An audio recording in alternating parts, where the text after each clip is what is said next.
Vyjayanthi movie ఇప్పుడు చూసొస్తున్నా. నిజంగా నాకైతే బింబిసార సినిమాని కూడా కొట్టేశాడు అన్న. కళ్యాణ్ రామ్ అతను బ్రికాన్ని అతను బదులు కొట్టుకున్నాడు అనిపించింది. ఇలాంటి సినిమా నేనైతే కళ్యాణ్ రామ్ నుంచి ఎక్స్పెక్ట్ చేయాల.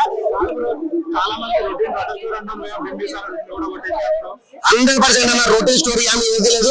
మదర్ సెంటిమెంట్ అంటే నా చిన్నప్పటి నుంచి చూస్తున్నదే. అంటే మదర్ సెంటిమెంట్ ని పక్కన పెట్టాలంటే రొటీన్ స్టోరీ ఎలా ఉంటుంది. మదర్ మీద సెంటిమెంట్ ఎలా ఉంది ఇది ఏ కొడుకు చేశాడన్న క్లైమాక్స్ సీన్ లో నేను చెప్తున్నా. ఈ సినిమా క్లైమాక్స్ కి ఏ కొడుకు తన తల్లి కోసం ఆ పని చేశాడో చూపించమనండి. రొటీన్ స్టోరీ అన్న నాకు నేను చెప్తున్నా చూపించమనండి. క్లైమాక్స్ సీన్ అయితే ఒక తల్లి కోసం కొడుకు ఈ పని ఇప్పుడు ఎప్పుడు ఏ కొడుకు చేయడు. నేను కూడా చెప్తున్నా నా తల్లి కోసం. అది చెప్పకూడదు అన్న. సినిమా క్లైమాక్స్ అయితే మాత్రం ఏ తెలుగు సినిమాలో ఇప్పుడు రాని క్లైమాక్స్ ఇచ్చారు. ఆ రేంజ్ లో ఉంది.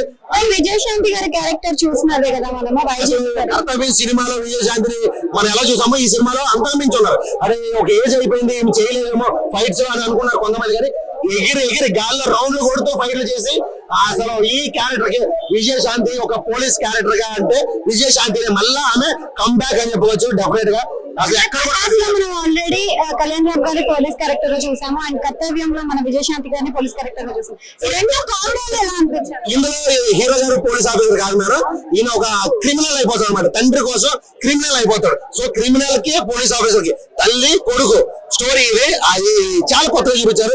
చాలా బాగుంది. స్క్రీన్ ప్లే డైరెక్షన్ అయితే మాత్రం నెక్స్ట్ లెవెల్ ఉంది. నాకు బాగా నచ్చింది ఏంటంటే కొన్ని fight scenes and sentiment scenes ఒక ఏరియాని సెంటిమెంట్ గా తీసుకుని ఆ ఏరియా జనాలను కాపాడడం కోసం తల్లి కోసం చాలా అంటే చాలా సీన్స్ ఉన్నాయి మేడం.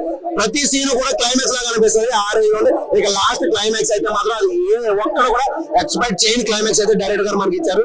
చాలా